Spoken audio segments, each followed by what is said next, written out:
Kaseng Khasi Students Union haka steps ni Palei kala iatur paidbah phyllaw ka Meghalaya Public Service Commission banyaki halor ka jingthurmur jong kani ka Tnad haka jingpynlong yaki eksamin thungkam hapoh ka Jylla ka KSU kala shim ka sienjam hadien makut ka jingaipor bersapu pra kynta ya chairman ka MPSC ba pynshai yaki kynrum kynram ki bami na ka exam thungkam MPS but Statistical Officer ka Tnad Animal Husbandry Veterinary ka KSU kala dawa ya ka MPSC bakan plat paidbah yaki marks jong baro ki bayakuni ka exam MCS prelims kena bagi noyele eksamin pynshai halor ka jingshai but syakan tak jaki banyo ile ka exam mains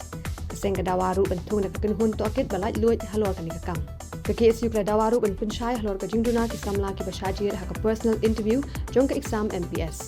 haka juga por ka KSU ka lapin pau ya ka jingbom snow ya hap jong ka jingpynshai jong ka MPSC ka balapin mi hakilat pasai kubor au ar tarik benai benyo aja arpsau ka bapin kesan ni ki jingle thurmur dagi norem ki bom snow shong nia Kidikhat ke KSU gilara ki plakat bat perta slogan persaya ke MPSC bat kumjuru yung chairman haba pendram jur ya kajing ile kai ya kajing em jung ki samla ka Jylla